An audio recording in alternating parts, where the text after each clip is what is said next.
제 아버지가 사기를 당했습니다. 여자한테요. 그 여자 때문에 아버지는 돌아가셨고 저희 집은 무너졌어요. 은희는 가슴이 철렁 내려앉았습니다. 그 여자가 도경의 목소리가 낮게 깔렸어요. 그 여자가 바로 당신 어머니 김순자 씨입니다. 은희는 벽에 기대야 했어요. 다리에 힘이 풀렸습니다. 도경이 말을 이었습니다. 전 처음엔 복수하려고 했습니다.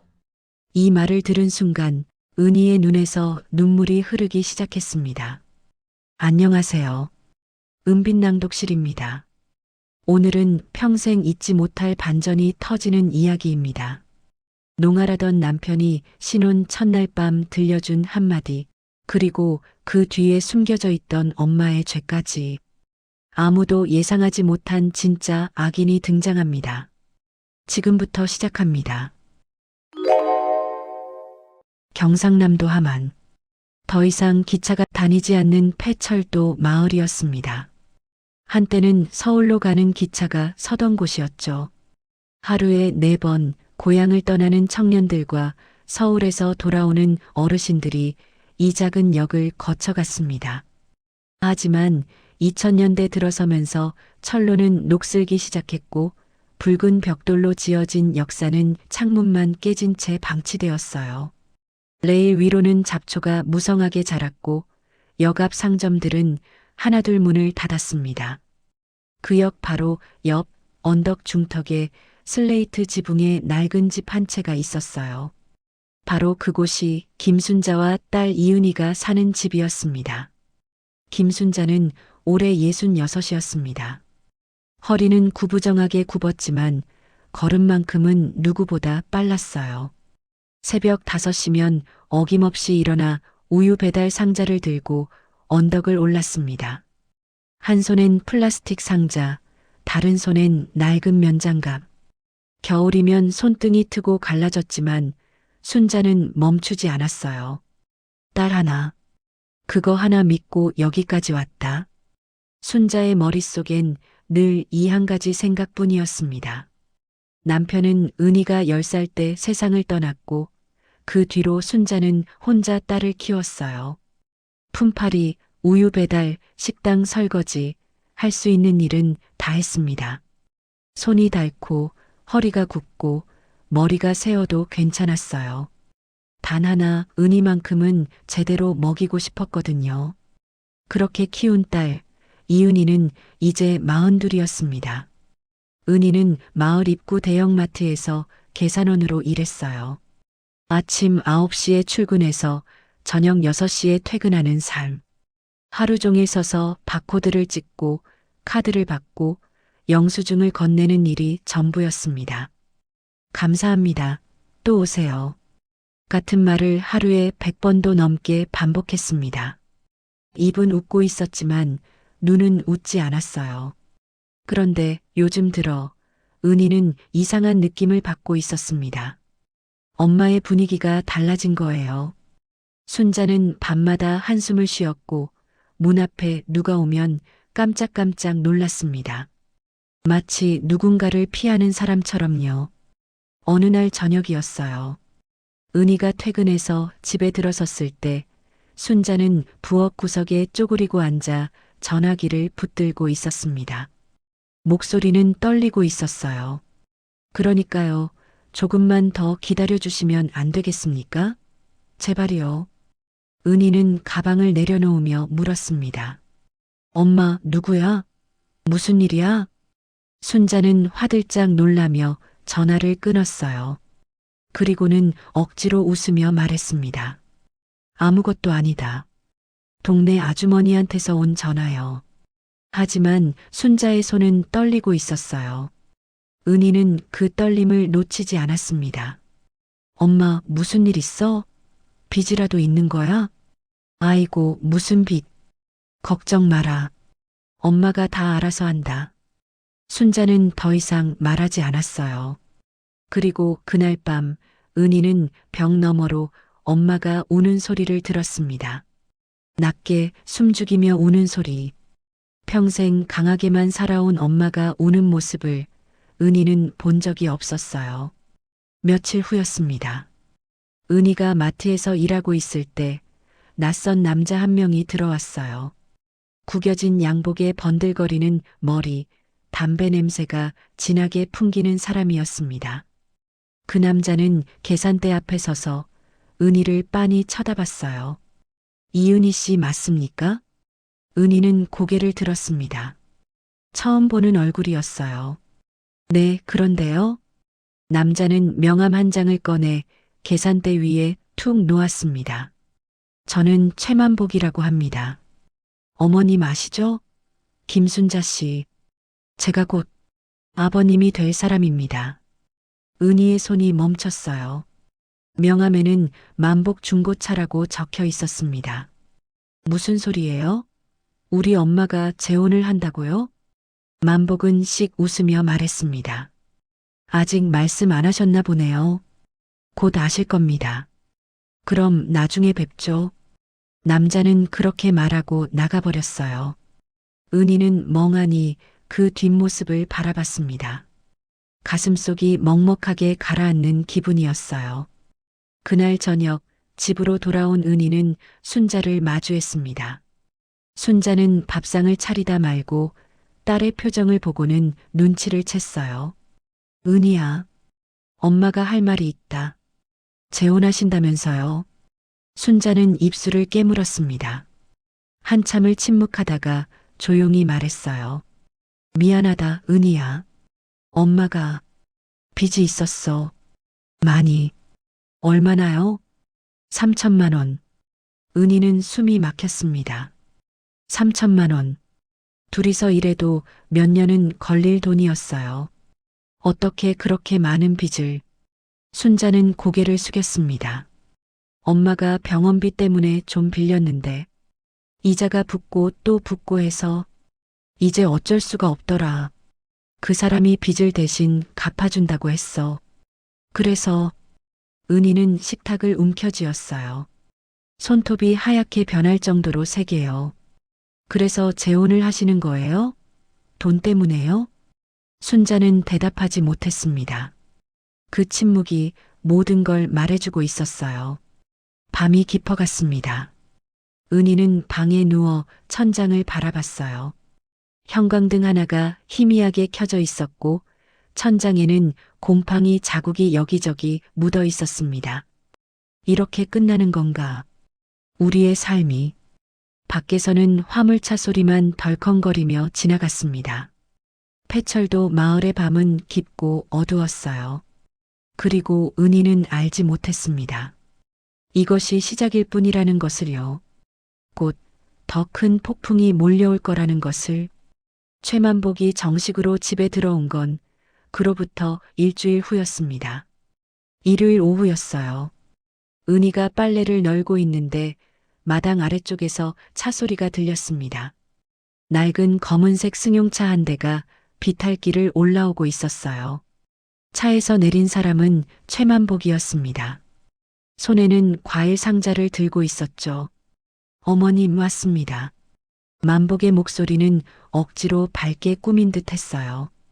순자는 앞치마를 매만지며 현관 앞으로 나갔습니다. 얼굴에는 어색한 미소가 걸려 있었어요. 왔어요? 들어오세요. 은희는 빨랫줄에 수건을 걸다 말고 그 광경을 지켜봤습니다. 엄마의 표정이 이상했어요.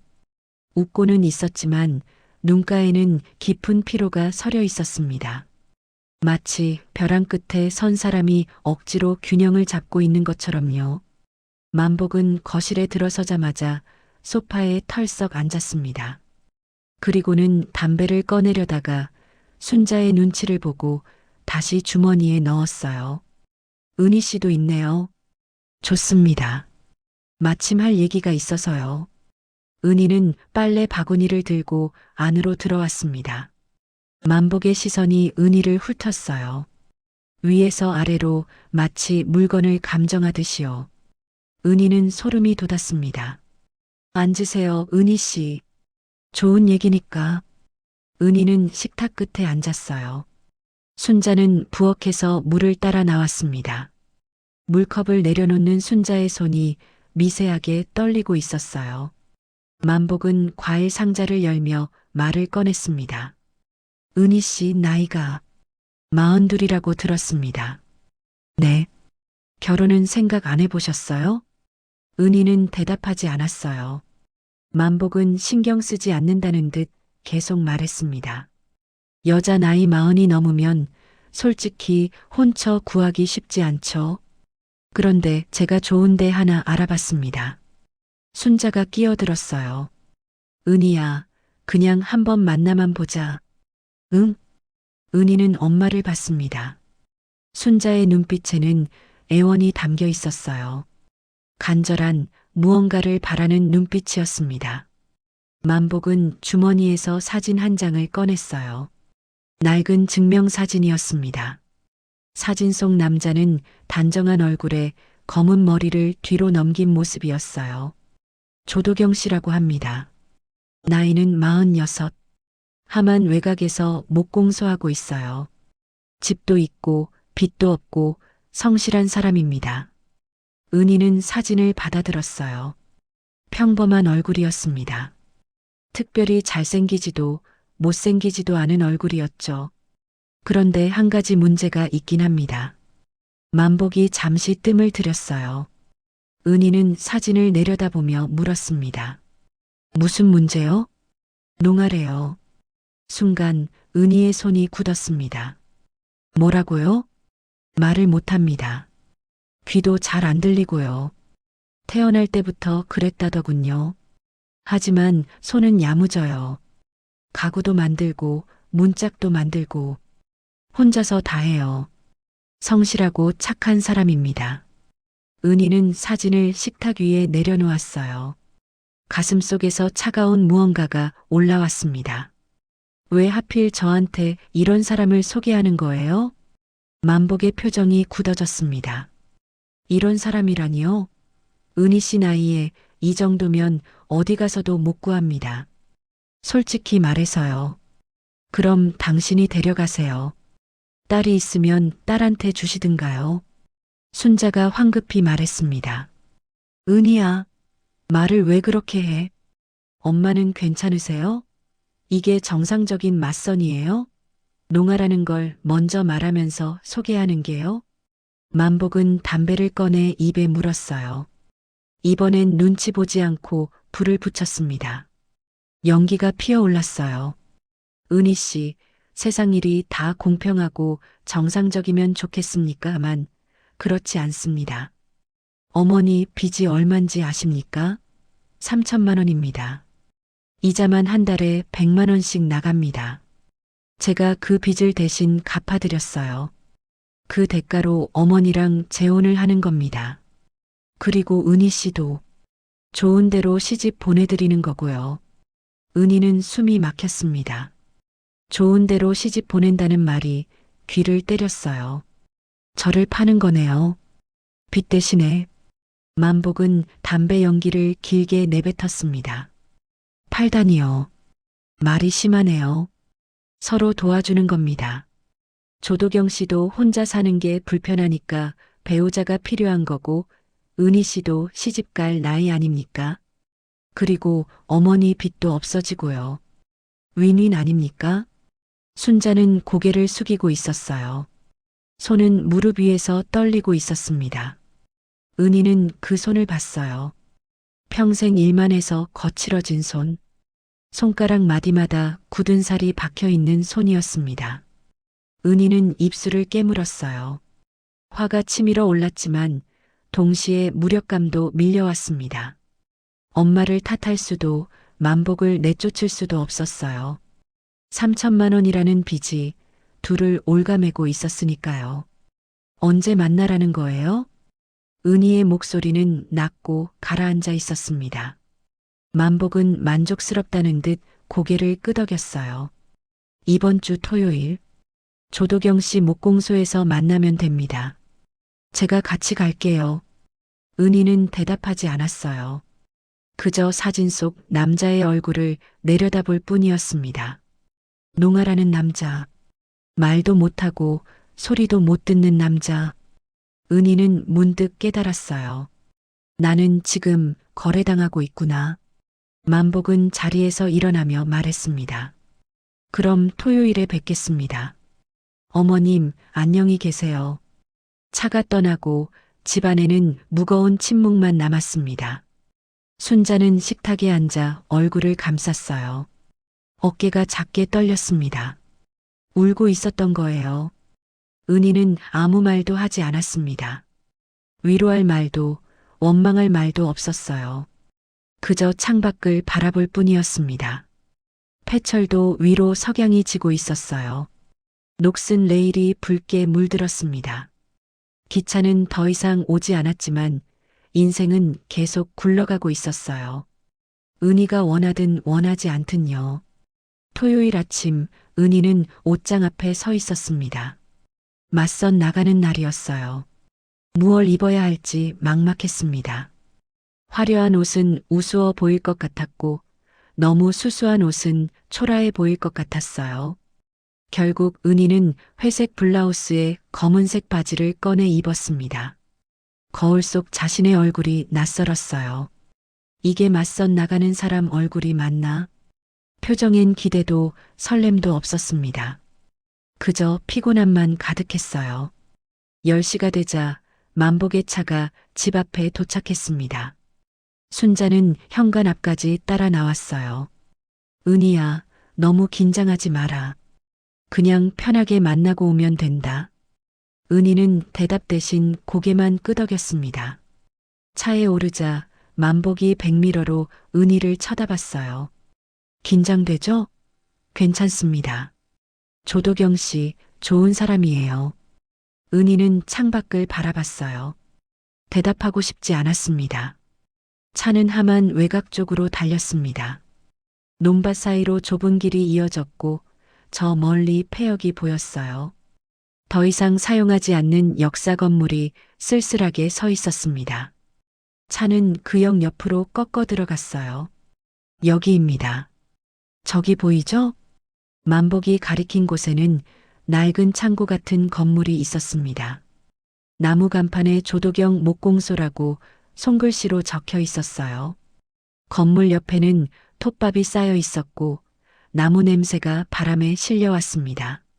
차에서 내리자 목공소 문이 열렸습니다. 한 남자가 나왔어요. 검은 앞치마를 두르고 있었고 손에는 먼지가 묻어 있었습니다. 사진에서 본 것보다 키가 컸어요. 얼굴은 단정했고 눈빛은 깊었습니다. 조도경이었습니다. 도경은 은희를 보자 잠시 멈칫했어요. 시선이 마주쳤습니다. 그 눈빛이 이상했어요.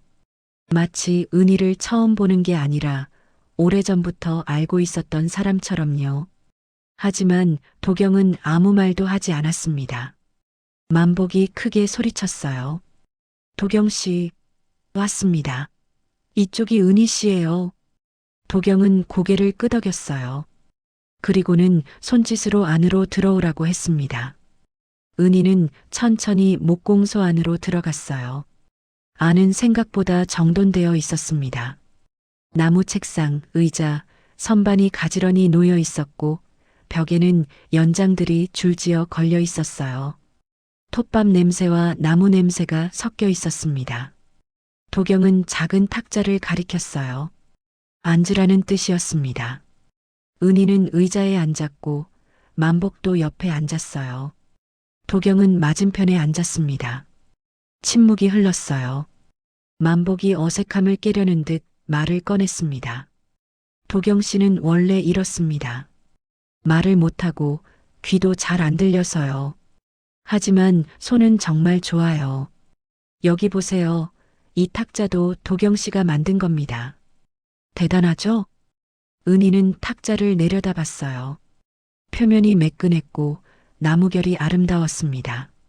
정성이 담긴 솜씨였어요. 도경은 은희를 가만히 바라보고 있었습니다. 표정은 무덤덤했지만 눈빛만은 살아있었어요. 은희는 그 시선이 불편했습니다. 정말 못 듣는 사람 눈빛이 맞나? 뭔가 이상했어요. 도경의 눈은 분명히 무언가를 읽고 있었습니다. 만복의 입술 움직임을, 은희의 표정을, 주변의 분위기를요. 만복이 계속 떠들었습니다. 은희 씨는 마트에서 일하고 있어요. 성실하고 착한 사람입니다. 요리도 잘하고요. 도경 씨랑 잘 맞을 거예요. 은희는 만복을 쳐다봤어요. 화가 났습니다. 마치 물건을 설명하듯 말하는 게 역겨웠어요. 하지만 참았습니다. 여기서 화를 내봐야 달라질 건 없었으니까요. 도경은 종이 한 장을 꺼내 펜으로 무언가를 적었습니다. 그리고 은희에게 보여줬어요. 차 드시겠습니까? 단정한 글씨체였습니다. 은희는 고개를 끄덕였어요. 도경은 자리에서 일어나 안쪽으로 들어갔습니다. 만복이 낮은 목소리로 말했어요. 어때요? 괜찮죠? 집도 있고 일도 있고. 은희 씨 나이에 이런 조건 흔치 않아요. 은희는 대답하지 않았습니다. 도경이 차를 들고 나왔어요. 따뜻한 녹차였습니다. 은희는 컵을 받아들었어요. 감사합니다. 도경은 고개를 숙였습니다. 그리고 다시 앉아 은희를 바라봤어요. 맞선은 그렇게 30분 만에 끝났습니다. 며칠 후 만복에게서 전화가 왔어요. 은희 씨, 도경 씨가 좋다고 합니다. 결혼하자고 하네요. 은희는 핸드폰을 꽉 쥐었습니다. 제 의견은 안 중요한 거예요? 당연히 중요하죠. 그런데 은희 씨도 마음에 안 들진 않았잖아요. 거절하셨으면 진작 말씀하셨을 테고요. 은희는 할 말이 없었어요. 사실이었으니까요. 거절하지 않은 건 받아들인 것과 같았습니다. 결혼식은 한 달 후로 잡혔습니다. 식은 하만읍내 작은 예식장에서 치러졌어요. 하객은 10명도 안 되었습니다. 만복과 순자, 도경의 여동생으로 보이는 여자, 그리고 동네 사람 몇 명이 전부였어요. 은희는 흰색 원피스를 입었습니다. 웨딩드레스가 아니라 그냥 원피스였어요. 부케도 없었고 사진사도 제대로 없었습니다. 도경은 검은색 정장을 입고 서 있었어요. 넥타이는 조금 헐렁했고 구두는 낡아 보였습니다. 줄에는 만복이 섭외한 동네 이장님이었어요. 형식적인 말만 몇 마디 하고 서명만 받았습니다. 이제 부부입니다. 그 말과 함께 은희와 도경은 부부가 되었습니다. 박수 소리도 듬성듬성했어요. 순자는 울고 있었지만 기쁜 눈물인지 슬픈 눈물인지 알 수 없었습니다. 식이 끝나고 은희는 도경의 차를 타고 목공소로 향했습니다. 그곳이 이제 은희의 집이 될 곳이었어요. 목공소 옆에 작은 집이 붙어 있었습니다. 방 2개에 부엌 하나, 화장실 하나. 그게 전부였어요. 도경은 현관 앞에서 멈춰섰습니다. 그리고 은희를 바라봤어요. 무슨 말을 하고 싶은 듯 했지만 입을 열지 않았습니다. 밤이 되었습니다. 은희는 방 안에 홀로 앉아 있었어요. 도경은 이불 한 채를 들고 아무 말 없이 옆방으로 들어갔습니다. 문이 닫히는 소리만 덩그러니 남았어요. 은희는 무릎을 끌어안았습니다. 가슴속이 텅 비어버린 것 같았어요. 그래, 나는 그냥 팔려온 거다. 신혼 첫날 밤은 그렇게 차갑게 지나갔습니다. 결혼 후 일주일이 지났습니다. 은희는 새벽같이 일어나 밥을 지었어요. 도경은 6시면 어김없이 목공소로 나갔습니다. 아침 인사도 작별 인사도 없었어요. 그저 고개만 살짝 숙이고 나갈 뿐이었습니다. 집안은 고요했어요. 나무 깎는 소리, 톱 돌아가는 소리, 망치질 소리만 들렸습니다. 은희는 설거지를 하면서 그 소리들을 들었어요. 규칙적이고 묵묵하고 끊임없는 소리였습니다. 도경은 점심때가 되면 작업을 멈추고 집으로 들어왔어요. 은희가 차려놓은 밥상 앞에 앉았습니다. 먹는 내내 한마디도 하지 않았어요. 숟가락 소리, 그릇 부딪히는 소리만 들렸습니다. 은희는 가끔 말을 걸어봤어요. 오늘 날씨가 좋네요. 도경은 고개를 끄덕였습니다. 밥이 맛있나요? 도경은 또 고개를 끄덕였어요. 혹시 불편한 거 있으면 말씀해 주세요. 아니, 글로 써주세요. 도경은 잠시 은희를 바라보다가 다시 밥을 먹었습니다. 은희는 혼잣말로 중얼거렸어요. 그래, 말을 못하면. 뭐? 나도 말 안 하고 살면 되지. 그렇게 며칠이 지났습니다. 집안에는 침묵만 쌓여갔어요. 은희는 점점 이 침묵에 익숙해져 갔습니다. 아니, 익숙해지려고 애썼어요. 하지만 가끔 이상한 느낌이 들었습니다. 도경이 은희를 바라볼 때면 그 눈빛이 뭔가 말하고 싶어 하는 것 같았어요. 입은 닫혀 있었지만 눈은 무언가를 전하려는 듯 했습니다. 미안함인지 경계인지 아니면 다른 감정인지 알 수 없었어요. 그리고 또 하나 이상한 점이 있었습니다. 도경은 전화벨이 울려도 받지 않았어요. 핸드폰이 울려도 무시했습니다. 농하니까 당연한 일이었죠. 하지만 가끔 도경이 핸드폰 화면을 오래 들여다볼 때가 있었어요. 마치 문자를 읽는 것처럼요. 은희는 의심을 떨쳐냈습니다. 그래, 문자는 볼 수 있겠지. 귀가 안 들려도 눈은 멀쩡하니까. 수요일 밤이었습니다. 비가 내리기 시작했어요. 처음엔 보슬비였다가 점점 세차게 쏟아졌습니다. 바람이 창문을 때렸고 천둥 소리가 멀리서 들려왔어요. 은희는 방에 누워 잠을 청하려 했습니다. 하지만 잠이 오지 않았어요. 빗소리가 너무 컸고 낯선 집의 낯선 공기가 불편했습니다. 11시쯤 되었을까요? 거실 쪽에서 소리가 들렸어요. 발소리였습니다. 도경이 움직이고 있었어요. 은희는 귀를 기울였습니다. 무언가 부스럭거리는 소리가 들렸어요. 서랍 여는 소리, 종이 뒤적이는 소리, 그리고 조용해졌습니다.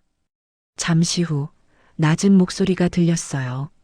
처음엔 잘못 들은 줄 알았습니다. 하지만 분명했어요. 남자의 목소리였습니다. 다혜야. 은희의 심장이 쿵 하고 내려앉았어요.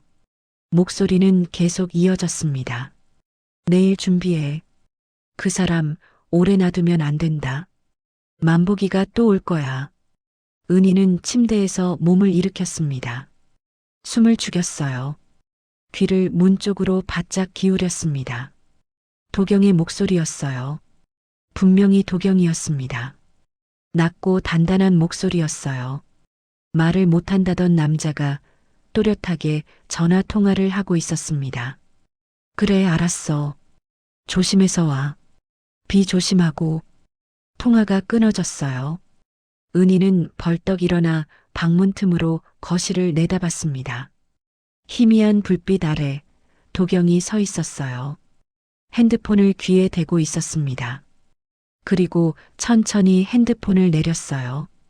표정은 굳어 있었고 눈빛은 차가웠습니다. 도경은 핸드폰을 주머니에 넣고 창밖을 바라봤어요. 빗줄기가 유리창을 타고 흘러내렸습니다. 도경은 한참을 그렇게 서 있다가 조용히 자기 방으로 들어갔어요. 문이 닫혔습니다. 은희는 그 자리에 얼어붙었어요. 손이 차갑게 식었습니다. 농아가 아니었어. 말을 할 수 있었어. 머릿속이 복잡해졌습니다. 왜 거짓말을 했을까? 왜 농아 행세를 했을까?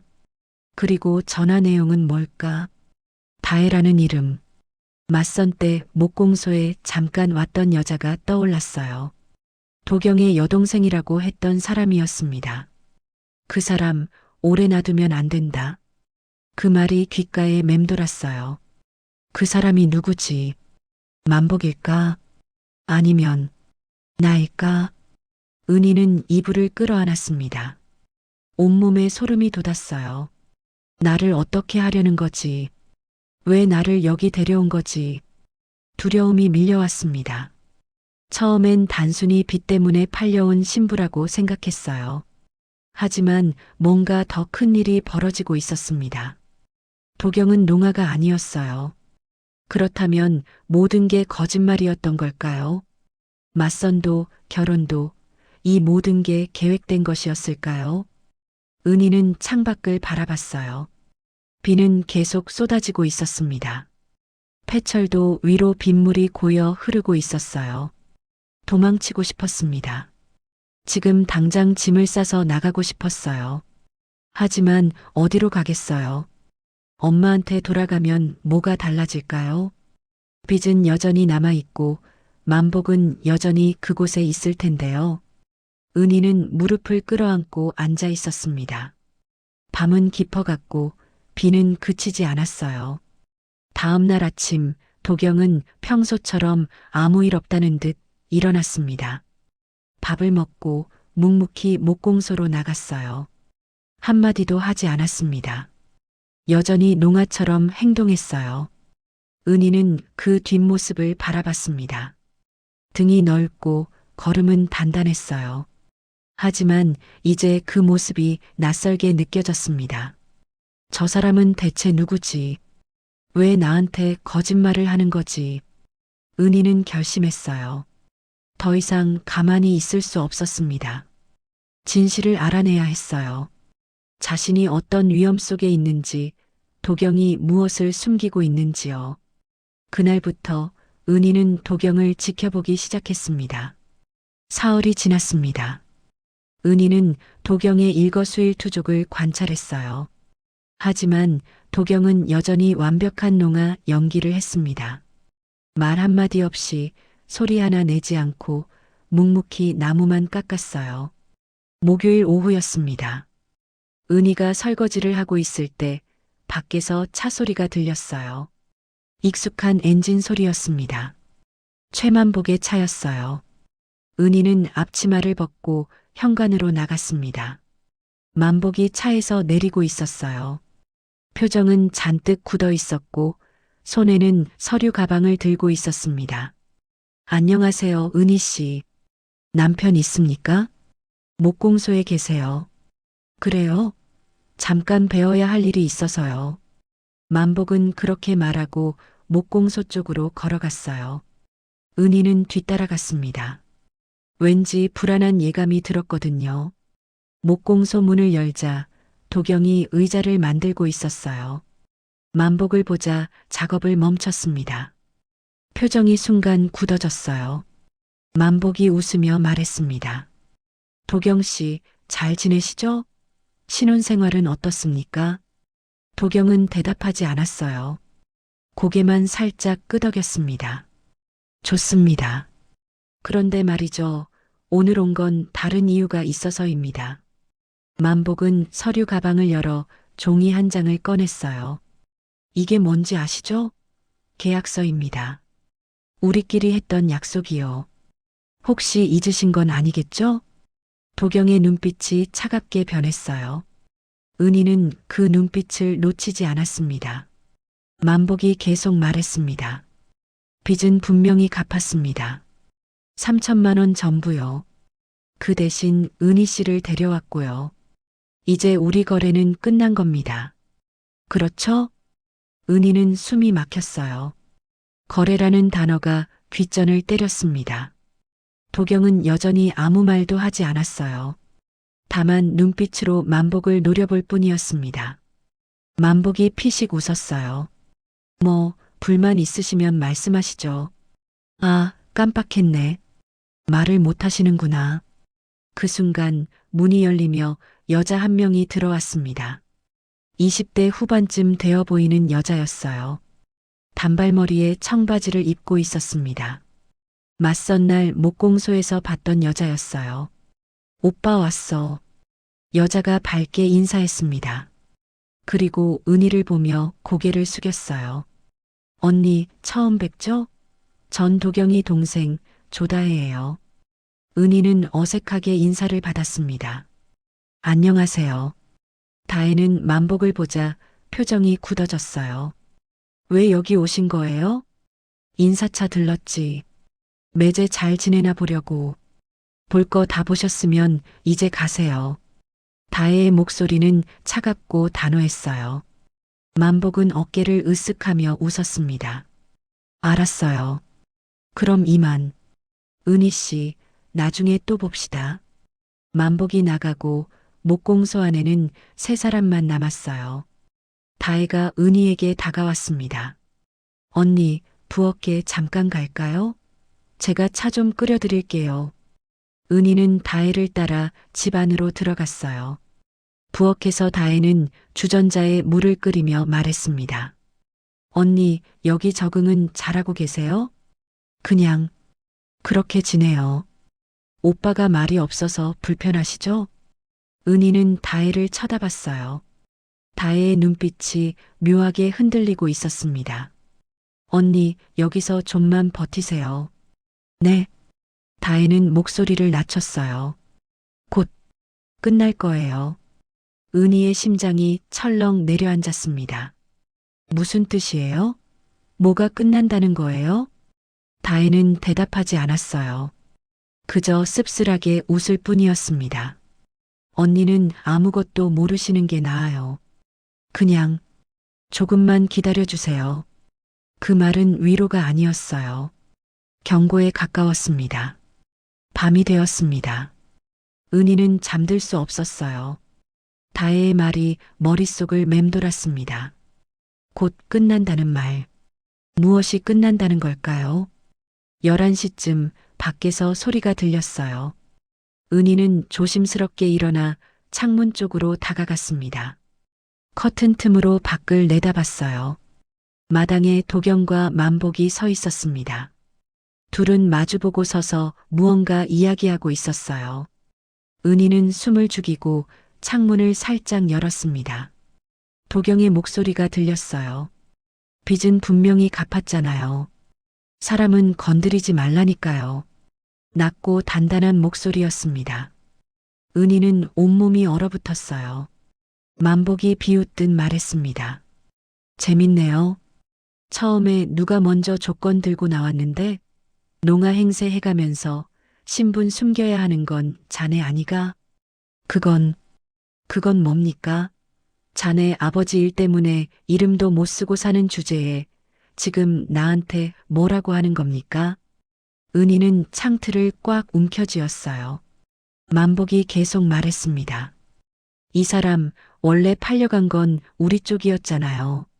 순자 씨가 자네 아버지한테 한 짓 생각해 보세요. 그 빚을 어떻게 갚을 건데요?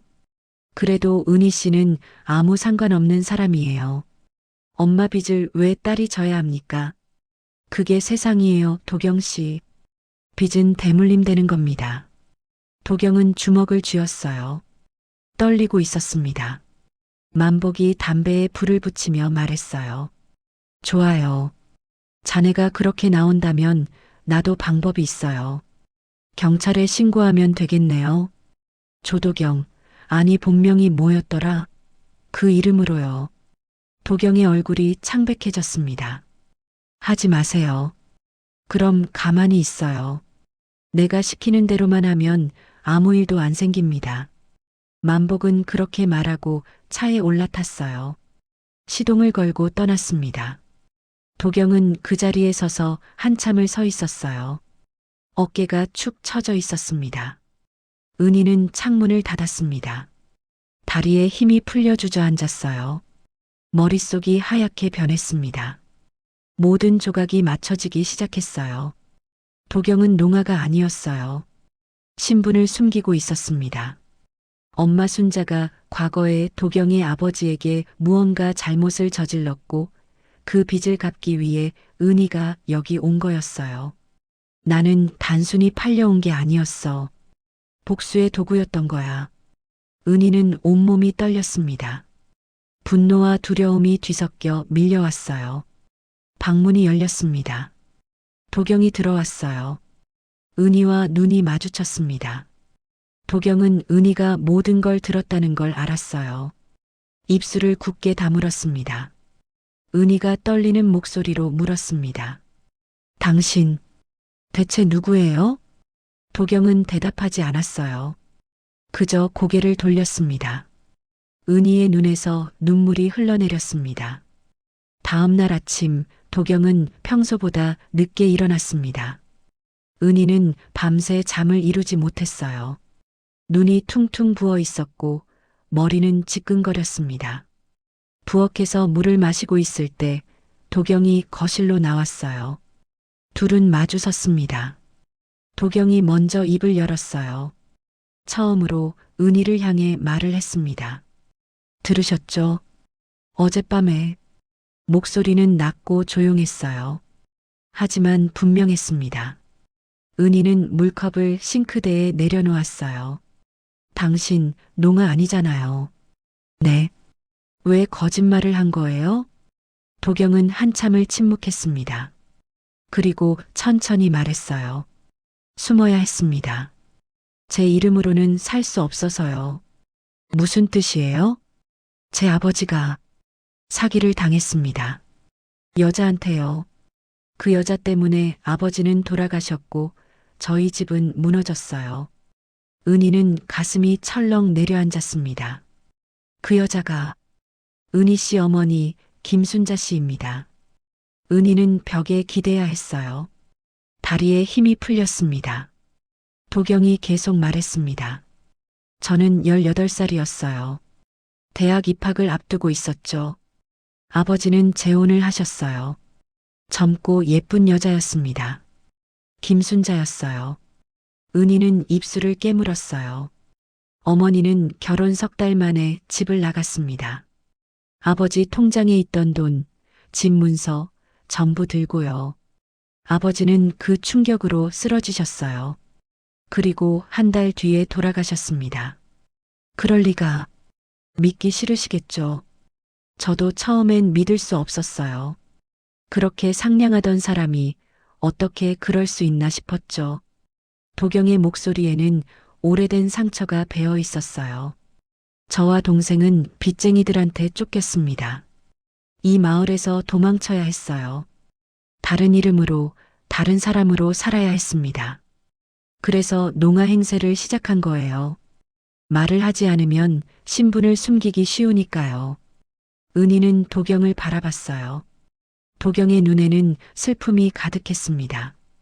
그런데 왜 나를 여기로 데려온 거예요? 복수하려고요? 도경은 고개를 저었습니다. 아니요. 처음엔 그럴 생각이었습니다. 만복 씨가 찾아왔을 때 순자 씨 딸을 준다고 했어요. 빚을 갚는 조건으로요. 저는 거절했어요. 하지만 만복 씨가 제 과거를 알아낸 거예요.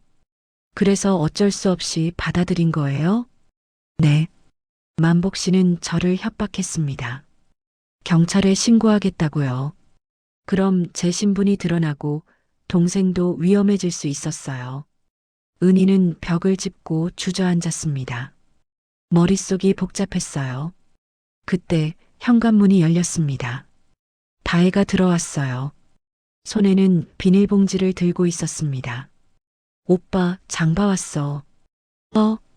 다혜는 은희와 도경의 분위기를 보고 멈칫했어요. 언니가 다 알게 된 거예요?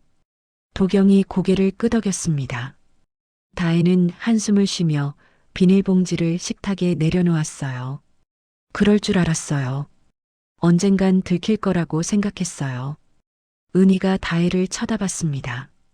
당신도 알고 있었어요? 처음부터요? 네. 저희 오빠예요. 모를 수가 없죠.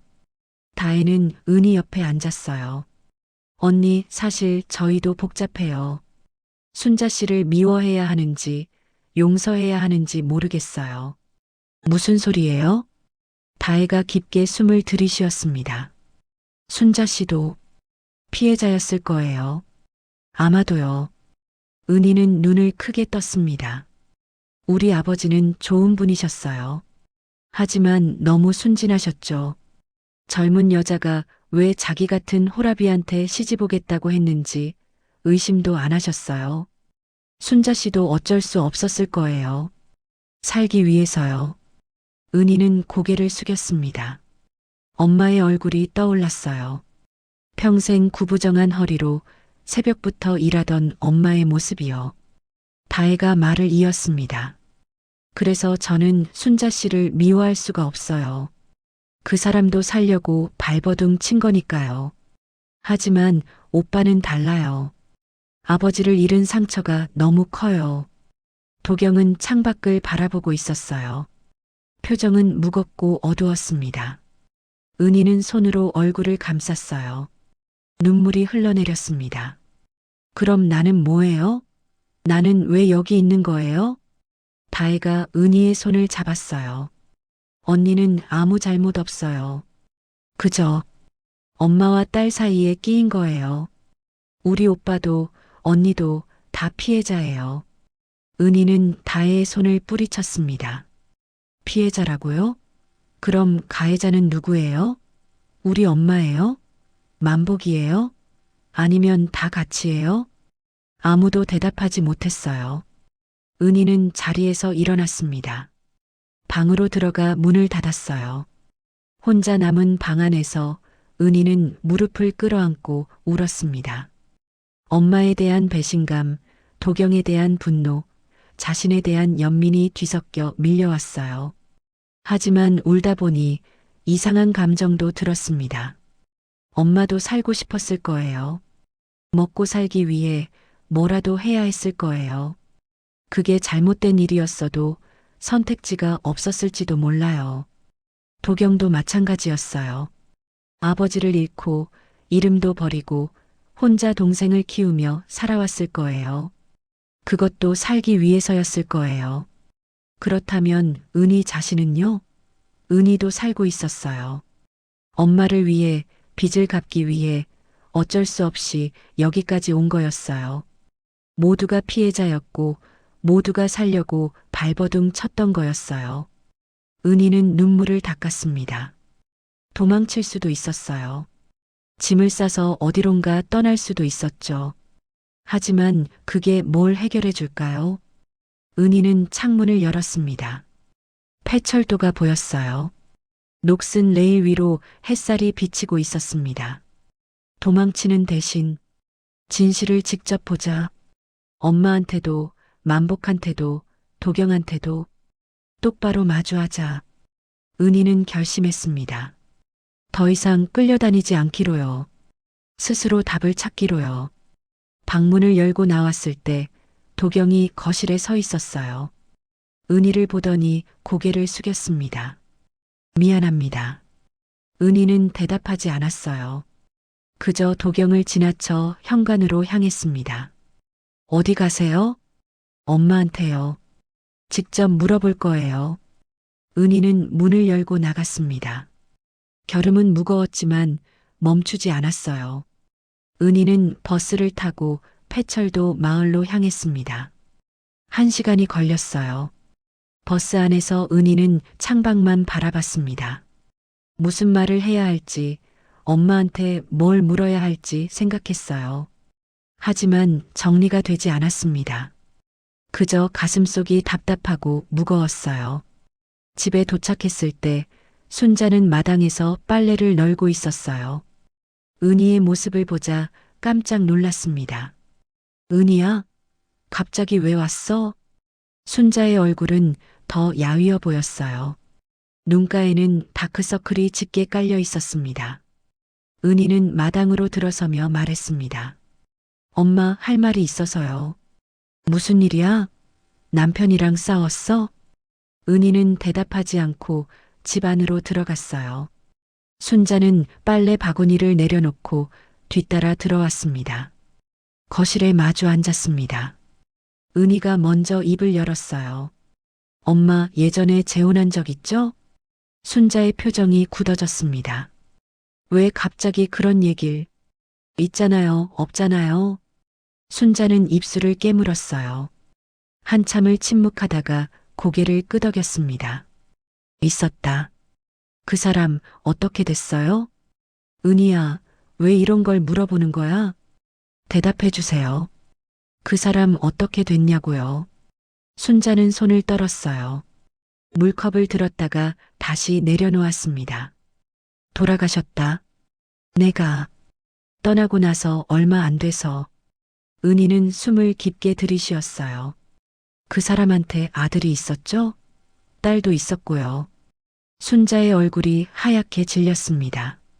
어떻게? 그 아들이 바로 내 남편이에요, 엄마. 조도경. 순자는 자리에서 벌떡 일어났어요. 손으로 입을 막았습니다. 그럴 리가 없어. 만복 씨가 다 꾸민 거였어요. 엄마 빚 대신 나를 도경 씨한테 시집 보낸 거예요. 복수하라고요. 순자는 벽에 기대야 했어요. 다리에 힘이 풀린 듯 했습니다. 내가 너를 그런 곳에. 순자의 눈에서 눈물이 흘러내렸어요. 은희는 차갑게 말했습니다. 엄마, 그때 왜 그랬어요? 왜 그 집을 망가뜨린 거예요? 순자는 바닥에 주저앉았습니다. 어깨가 떨리고 있었어요. 미안하다, 은희야. 엄마가 잘못했다. 사과는 나한테 하는 게 아니잖아요. 은희는 핸드폰을 꺼냈습니다. 도경에게 전화를 걸었어요. 여기로 오세요. 다혜 씨도 데리고요. 만복 씨한테도 연락하세요. 다 같이 얘기해야 할 것 같아요. 도경은 잠시 침묵했습니다. 그리고 조용히 대답했어요. 알겠습니다. 2시간 후 좁은 거실에 모두가 모였습니다. 순자, 은희, 도경, 다혜, 그리고 만복. 5명이 무거운 침묵 속에 앉아 있었어요. 만복이 먼저 입을 열었습니다. 이게 무슨 자리요? 동창회라도 하자는 겁니까? 은희가 만복을 쏘아봤어요. 입 닥치세요. 당신이 할 말은 나중에 들을 거예요. 만복의 얼굴이 굳어졌습니다. 은희는 순자를 바라봤어요. 엄마, 다 말해주세요. 그때 무슨 일이 있었는지요. 순자는 고개를 숙이고 있었어요. 한참을 그렇게 있다가 떨리는 목소리로 말을 시작했습니다. 내가 25살 때였다. 빚이 있었어.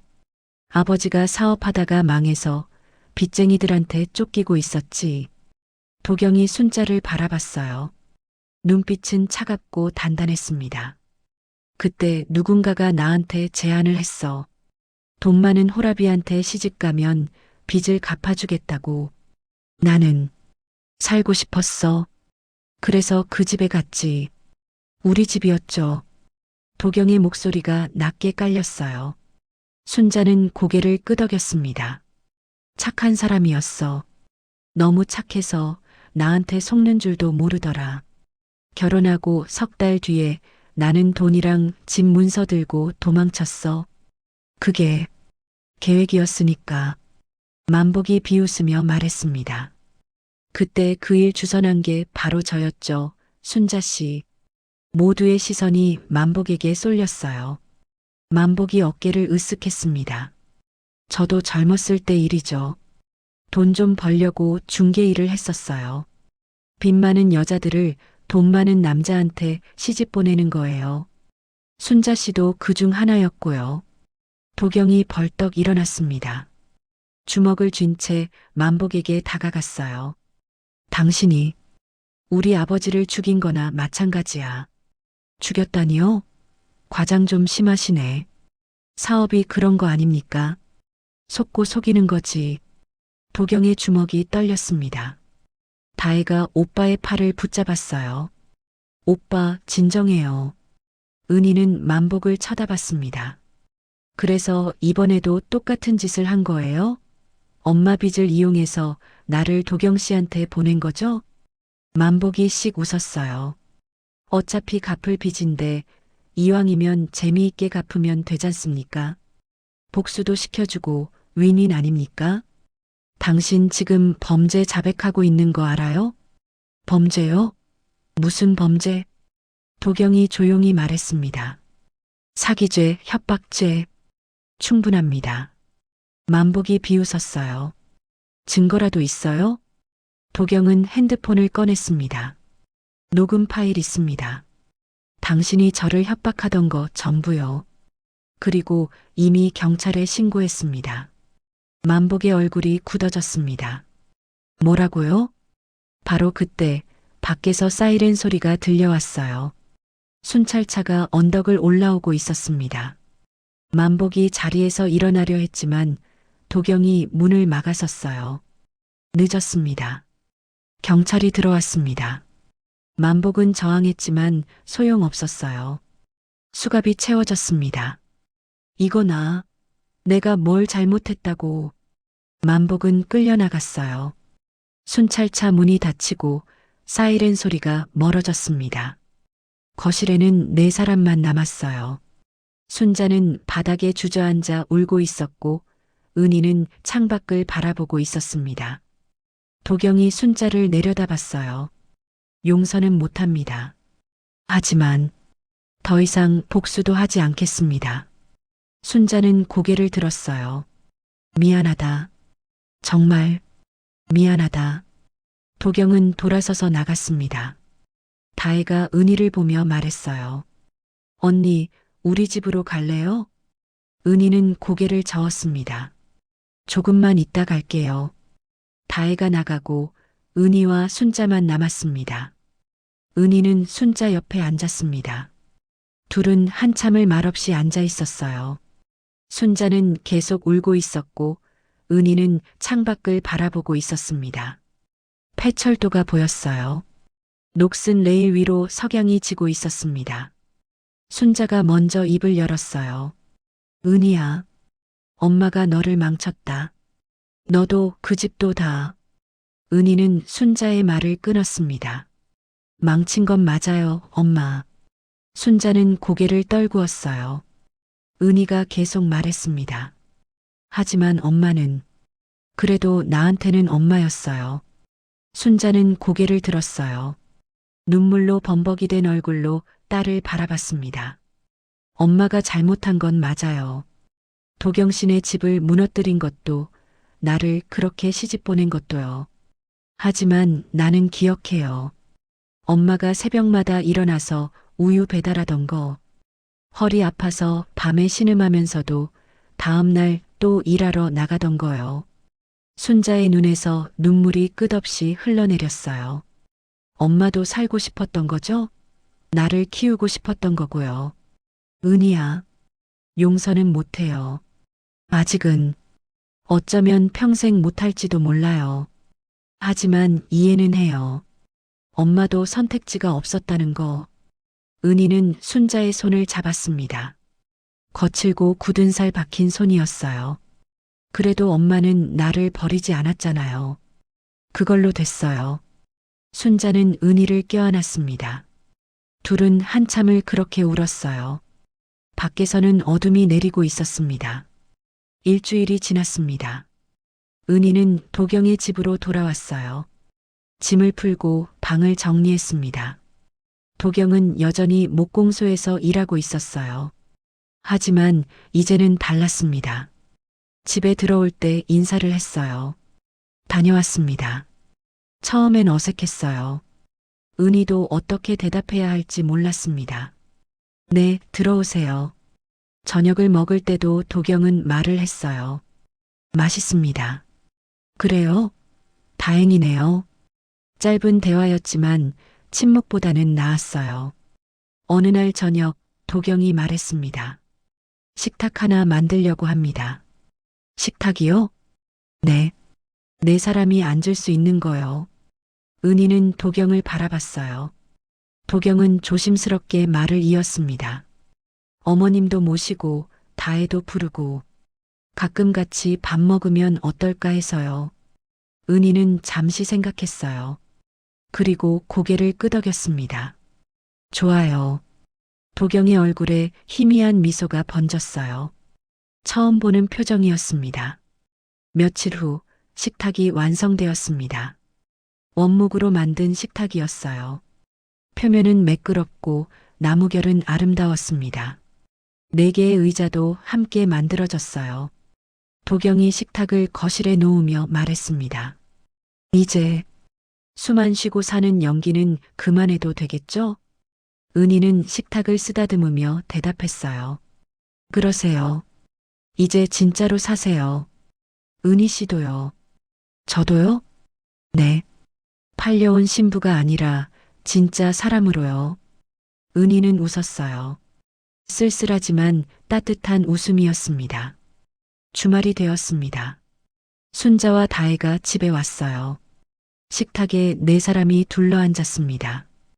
은희가 준비한 음식들이 차려졌어요. 된장찌개, 불고기, 나물 반찬들이었습니다. 순자는 어색하게 앉아 있었어요. 도경과 다혜 앞에서 고개를 들지 못했습니다. 다혜가 먼저 말했어요. 어머님 드세요. 언니가 정성껏 만들었어요. 순자는 떨리는 손으로 숟가락을 들었어요. 고맙다. 정말 고맙다. 도경은 밥을 먹으며 말했습니다. 맛있습니다. 짧은 대화였지만 그것만으로도 충분했어요. 네 사람은 조용히 밥을 먹었습니다. 어색함은 있었지만 적대감은 없었어요. 식사가 끝나고 다혜가 설거지를 도왔습니다. 순자는 마당에 나가 앉아 있었고 도경은 목공소로 들어갔어요. 은희는 순자 옆에 앉았습니다. 엄마 괜찮아요? 응, 괜찮다. 그냥 미안해서 천천히 해요. 다들 시간이 필요해요. 순자는 폐철도를 바라봤어요. 레일 위로 햇빛이 길게 드리워져 있었습니다. 여기 기차 다시 다니면 좋겠다. 그럼 사람들도 다시 오고 마을도 살아날 텐데. 그러게요. 은희야, 넌 행복해질 수 있을까? 은희는 엄마를 바라봤어요. 모르겠어요. 하지만 노력은 해볼게요. 순자는 딸의 손을 잡았어요. 고맙다. 엄마 딸로 태어나줘서. 은희는 고개를 끄덕였습니다. 용서는 아니었어요. 하지만 함께 살아가기로 한 선택이었습니다. 저녁이 되었습니다. 순자와 다혜가 돌아가고 은희와 도경만 남았어요. 둘은 새 식탁에 앉아 차를 마셨습니다. 도경이 조심스럽게 물었어요. 후회하지 않으세요? 여기 남은 거. 은희는 잠시 생각했어요. 후회요? 글쎄요. 후회라기보단 받아들인 것 같아요. 내 삶을요. 쉽지 않았을 텐데요. 당신도 쉽지 않았잖아요. 이름도 버리고 말도 하지 않고 살아온 거. 도경은 창밖을 바라봤어요. 이제는 괜찮습니다. 숨지 않아도 되니까요. 저도요. 이제는 괜찮아요. 둘은 말없이 차를 마셨어요. 밖에서는 바람이 불어왔습니다. 폐철도 위로 나뭇잎이 굴러갔어요. 은희는 문득 깨달았습니다. 죄는 사라지지 않는다는 것을요. 순자가 저지른 일도, 만복이 꾸민 일도, 도경이 겪은 아픔도 지워지지 않았어요. 하지만 사람은 달랐어요. 사람은 변할 수 있었습니다. 죄를 끌어안고도 조금씩 앞으로 걸어갈 수 있었어요. 은희는 도경을 바라봤습니다. 도경도 은희를 바라보고 있었어요. 둘 사이에는 여전히 상처가 있었지만 그 상처 위로 새로운 무언가가 자라나고 있었습니다. 신뢰는 아니었어요. 사랑도 아니었습니다. 다만 함께 살아보려는 의지였어요. 그것만으로도 충분했습니다. 폐허감 레일 위로 햇빛이 길게 드리워졌어요. 한때 도망치던 선로가 이제는 함께 걸어갈 길처럼 보였습니다. 이것이 팔려온 신부의 이야기였습니다. 두 집안이 얽힌 죄와 용서와 치유의 이야기였어요. 끝이 아니라 시작이었습니다. 오늘 이야기는 여기까지입니다. 하지만 아직 끝나지 않은 진실이 어딘가에 남아있을지도 모르죠. 다음 이야기를 놓치지 않으시려면 구독과 좋아요 눌러주세요. 다음 편에서 뵙겠습니다.